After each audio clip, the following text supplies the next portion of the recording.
Barrister साहब, एक तो आईन पाकिस्तान का आर्टिकल 17 है, आर्टिकल 17। दूसरा इलेक्शन एक्ट 2017 का सेक्शन 212 है, 212, dissolution of a political party. तो इसमें भी यही कहा गया है कि अगर फेडरल गवर्नमेंट किसी पार्टी पर पाबंदी लगाएगी तो फिर 15 दिन के अंदर अंदर रेफरेंस सुप्रीम कोर्ट भेजेगी। तो अगर हुकूमत पाबंदी लगाती भी है तो फैसला तो अल्टीमेटली सुप्रीम कोर्ट ने करना है, और आपकी पार्टी पे पाबंदी अगर होगी तो ज़्यादा से ज़्यादा 2 हफ्ते के लिए या 3 हफ्ते के लिए होगी। तो आपको यकीन है कि ये जो रेफरेंस जाएगा हुकूमत की तरफ से सुप्रीम कोर्ट, उस पर दोबारा फुल बेंच बनेगा या 3 मेंबर या 5 मेंबर? कार्रवाई हकीकत ये है कि जब अगर हुकूमत डिसाइड करती है तो एक प्रोसीजर दिया हुआ। मैं तो सबसे पहले ये समझता हूँ कि सुप्रीम कोर्ट ने अभी जो हमारे फेवर में डिसाइड किया हुआ है वो सुप्रीम कोर्ट ही ने कहा है कि पाकिस्तान तहरीक इंसाफ एक पॉलिटिकल पार्टी थी और पॉलिटिकल पार्टी है, और उसके तनाजुर में हमारे पास इस वक्त जो है 91 सीटें हैं, जो अभी 113 हो जाएगी। 107 हमारे पास पंजाब में है, 91 हमारे पास KP में, हमारे पास KP में 2/3 मेजॉरिटी है। और इलेक्शन कमीशन जो के आदाद शुमार जो उन्होंने फॉर्म 45 दिए जो सारे जाली थे, otherwise short of it Pakistan Tehreek Insaf 180 सीटें जीत चुकी है नेशनल असम्बली में। तो ये अवामी पार्टी है जो आई है। लेकिन जहाँ तक इस बात का ताल्लुक है कि ये कह रहे हैं कि जी हम उनको जमा करेंगे, फिर बाकी सुप्रीम कोर्ट ही सुनती है। लेकिन मुझे उम्मीद है इंशाअल्लाह ताला ये जो आपने रहेगी फिगर दिया है 180 सीटों का, 180 सीटों का, ये कैसे है? ये हमारे पास 180 सीटें वही हैं जो हम 45 के फॉर्म 45 के हिसाब से जीत चुके।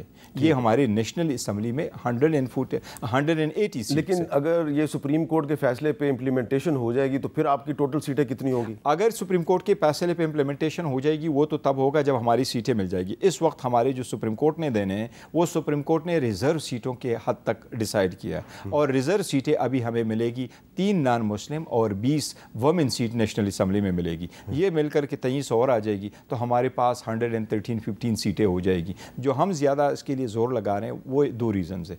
एक तो हमारी वुमेन और हमारी नॉन मुस्लिम जो है उनकी मेजॉरिटी हमें मिले, ये सीटें हमारी थी और आइन और कानून के मुताबिक हमें मिलने चाहिए, रादर देन कि आप इसको बांटे और किसी पार्टी ने सीटें ना जीती हो जनरल इलेक्शन में तो उनको ये सीटें नहीं दी जा सकती। दूसरी सबसे बड़ी बात यह है कि हुकूमत का इसके साथ 2/3 मेजॉरिटी ख़त्म हो गया। अदरवाइज़ हुकूमत की एक प्लानिंग थी। हुकूमत एक तो ये चाह रही थी कि ऐसी तरमीम करे आइन में जिसमें जजेस को एक्सटेंशन भी दे दे। ये सारी बार कम्युनिटी सब लोग करके कि ये गलत है, ये पर्सन स्पेसिफिक आप लेजिस्लेशन ना करें। पहले भी ऐसा हुआ है, उसका फ़ायदा नहीं हुआ, ये ख़त्म करे। दूसरी जो ये अमेंडमेंट लाना चाह रहे थे तो ये अपने आप को ये इख्तियार देना चाह रहे थे जिस जज को जिस वक्त भी चाहे एक हाई कोर्ट से दूसरे हाई कोर्ट में ट्रांसफ़र करें। तो अगर इस्लामाबाद हाई कोर्ट की जजेस आपके ख़िलाफ़ दे दे, अगर आप ऐसी तरमीम आप कर लाएँ तो इसका मतलब ये होगा कि हमेशा हमेशा के लिए अदलिया की आज़ादी तो ख़त्म हो जाएगी। वो तो जो हुकूमत आएगी उसकी मातहत होगी। अगर उस हुकूमत के मुताबिक वो जजमेंट दे देती है तो ठीक है, नहीं है तो उनको कहीं ट्रांसफ़र करा दे। तो इसलिए अल्लाह के करम से ये रास्ता इनका बंद हो गया। अच्छा, पिछले दिनों महमूद खान अचकज़ई साहब जो तहरीक तहफ़्फ़ुज़ आइन के सरबराह हैं, उन्होंने कहा कि स्पीकर अय्याज सादिक साहब के ख़िलाफ़ तहरीक अदम एतमाद लाई जानी चाहिए। तो आपके ख़्याल में अगर स्पीकर कौमी असम्बली के ख़िलाफ़ तहरीक अदम एतमाद आती है तो क्या उसके बाद वज़ीर आज़म शहबाज शरीफ के ख़िलाफ़ भी तहरीक अदम एतमाद आ सकती है? जहाँ तक इस अचकज़ई साहब की बयान के ताल्लुक़ है तो उन्होंने इसको एज आ ऑप्शन एक सजेशन के तौर पे कहा था। अभी ना हमारे अलायंस ने फैसला किया कि हम कोई इस किस्म का रिजोल्यूशन मूव कर रहे हैं नो कॉन्फिडेंस की, नहीं पार्टी पाकिस्तान तहरीक इंसाफ ने ऐसा फैसला किया। लेकिन हम ये उनको बताना चाह रहे थे मीर साहब ये बड़ा ज़रूरी है, अगर बावजूद हमारे रिजर्वेशंस के जब हम असम्बली में उनके साथ बैठे हों लेकिन आप असम्बली के फ्लोर पे हमें टाइम ना दें, पॉइंट ऑफ ऑर्डर कंसिडर ना करें, पॉइंट दे दें तो उसको आप म्यूट कर दें, बावजूद इसके कि आप मेरे अल्फाज को स्पंज नहीं करते लेकिन फिर भी मेरे अल्फाज आपने म्यूट किए।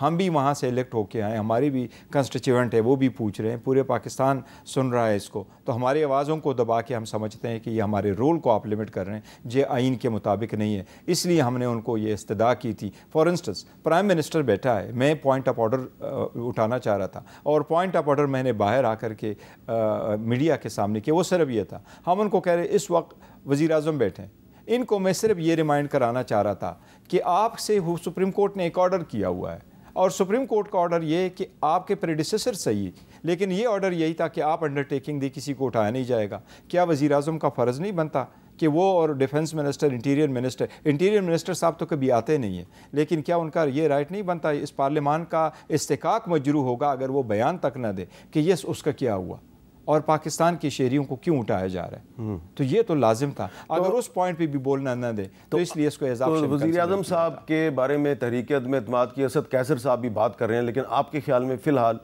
ये पॉसिबल नहीं है? फिलहाल नहीं, पॉलिटिकल पार्टीज़ के लिए जब आप पार्लियामान में होते हैं तो पॉलिटिकल पार्टीज़ के लिए सारे ऑप्शंस तो ऑन द टेबल होते हैं और वो अपने एक्सरसाइज करते हैं, शायद वो सक्सीड होता और ना होता, क्योंकि ये जो लेकिन अभी फैसला पार्टी ने कोई नहीं अभी आज जो आपकी पार्टी पर पाबंदी का ऐलान कर दिया है फेडरल गवर्नमेंट ने, तो उनके बहुत से जो एलाइज हैं मुस्लिम लीग नून के, वो कह रहे हैं जी हमसे मशवरा नहीं किया गया। MQM ने कह दिया कि अभी हमसे नहीं किसी ने पूछा। हमारी इन्फॉर्मेशन के मुताबिक पाकिस्तान पीपल्स पार्टी भी आपस में सलाह मशवरा कर रही है कि ये क्या इन्होंने किया। ANP ने खुल के मुखालफत कर दिया। ये मेरे पास human rights commission of Pakistan का स्टेटमेंट है। ये वो human rights commission of Pakistan है जिस पर तहरीक इंसाफ जब हुकूमत में थी तो बड़ी तनकीद करती थी PTI की गवर्नमेंट, लेकिन अब HRCP जो है वो आपको सपोर्ट कर रही है इस मामले पर। तो क्या ये पॉसिबल है कि अगर पीपल्स पार्टी, MQM वो अगर ये ओपिनियन जाहिर करते हैं जी कि हम इस पाबंदी के ऐलान की हमायत नहीं करते, तो फिर आप उनके साथ बातचीत शुरू कर दें? देखिए, जहाँ तक बातचीत का ताल्लुक है वो डायलॉग का तो एक अलग है, वो तो खान साहब ने परमिशन दी थी उसको, अचकज़ई साहब को, और अचकज़ई साहब की ख्वाहिश थी बात करने का, और उनको यही कहा गया था कि अगर आप अपना प्रपोज़ल लेके जाना चाहते हैं, आप बात करना चाहते हैं तो आप बात कर सकते हैं, डायरेक्टली हम बात नहीं करेंगे। और ख़ान साहब ने यह भी कहा था कि अगर महमूद खान साहब, अचकज़ई साहब कोई ऑप्शन लेके आते हैं, सजेशन लेके आते हैं तो हम उनको कंसिडर करेंगे। लेकिन जहाँ तक इस बात का ताल्लुक है कि हम इस चीज़ों के बावजूद हम उनके जो इस किस्म के हथकंडे उनका मुकाबला करेंगे, स्ट्रीट पर भी करेंगे, पार्लियामेंट में करेंगे, कोर्टों में करेंगे, उनको स्पेस नहीं देंगे, बावजूद रिजर्वेशन के हम पार्लियामेंट में उनके साथ बैठे हैं, उनकी नाहली जो है उनको दिखा रहे हैं। मीर साहब जब से ये हुकूमत आई है अभी तक 7 लॉज पास करा बैठी है। हर मरतबा जो लॉ लेके आते हैं उस लॉ के साथ कहते हैं कि जी आज के दिन में रूल सस्पेंड कर ले, ये एक्ट ले ले, इस बिल को आज ही ले ले, इस बिल को वन गो में कंसिडर करे, इस बिल पे आज ही बहस कर दे, and this what they pass it. अच्छा, आप कह रहे हैं कि आप स्ट्रीट पे भी मुकाबला करेंगे? जी बिल्कुल। क्या इसके लिए ये ज़रूरी नहीं है?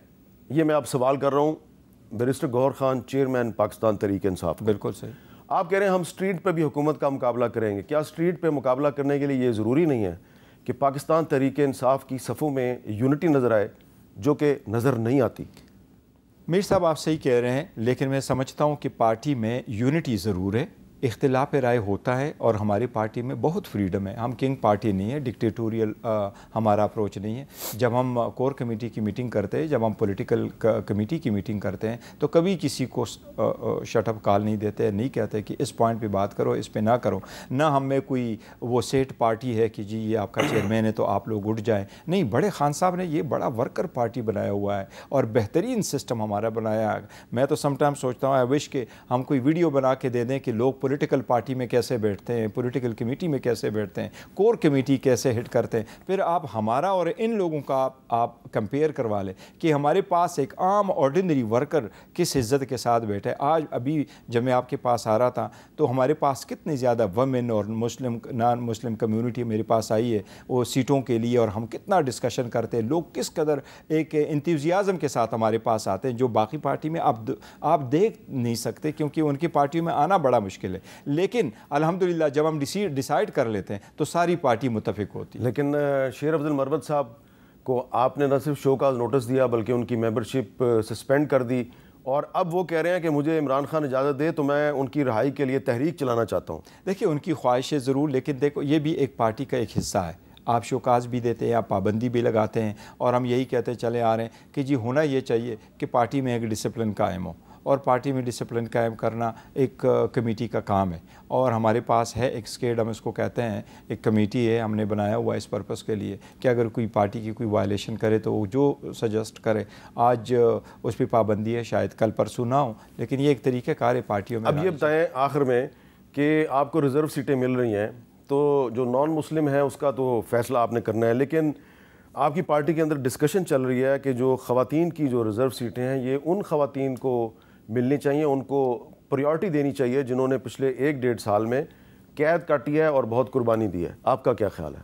हम कर रहे हैं और सबको कंसिडर कर रहे हैं। इस तरह नहीं है कि सिर्फ सारी सीटें उनके पास जा रही है, ये पार्टी का फैसला है, खान साहब का फैसला है। और हम यही देख रहे हैं कि सारे लोग जो क्वालिफाइड है, जिन्होंने पार्टी की कुर्बानियाँ दी है, जो सख्त वक्त में पार्टी के साथ खड़ी रही है, जो लॉयल रही है, क्योंकि हम इसको देखते हैं, लॉयल्टी को देखते हैं, क्योंकि पाकिस्तान तहरीक इंसाफ सफ़र हो चुकी 2022 में, जिस तरीके से फॉरवर्ड ब्लॉक बना, जिस तरीके से लोगों को ख़रीदा गया, सिंध हाउस में सबसे पहले आप ही गए थे, तो आपको मालूम है वो सरकमस्टांस है। तो इसलिए हम कोशिश ये करते हैं कि द मोस्ट लॉयल लोगों को लिया जाए, तो एक पूरी पैरामीटर। तो द मोस्ट लॉयल लोग की क्या डेफिनेशन है? चले यास्मीन राशिद और आलिया हमज़ा के बारे में हम कह सकते हैं कि हो सकता है जी कि उनको जनरल सीट मिल जाए, क्योंकि आपके बकौल फॉर्म 45 के तहत वो सीट जीती हुई हैं। बिल्कुल जीती। लेकिन सनम जावेद, जिन पर के कोयटा में भी मुकदमा दर्ज हो गया और उनको आज हाई कोर्ट ने रिलीज़ किया है, क्या उनका ये राइट नहीं है कि उनको आप रिजर्व सीट उनको भी कंसिडर कर रहे हैं, उनको भी कंसिडर कर रहे हैं। हमने लास्ट टाइम भी उसके एक सीट के लिए कर दिया था, पर फिर हम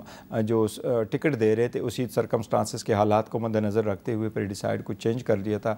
स्पेशली जब हमें सिंबल नहीं मिला वो चेंज हो गया। लेकिन इस वक्त कंसिडर करें, और हमारा वुमेन विंग है और बड़ा डेडिकेटेड वुमेन है, कमल शाहजेब साहिबा कर रही हैं, और वो बड़ी डेडिकेटेड एक टीम है हमारे पास, वो सबको देख रहे हैं। इंशाअल्लाह ताला मेरिट पे फैसला होगा और बहुत सारे लोगों को कंसिडर किया जाएगा।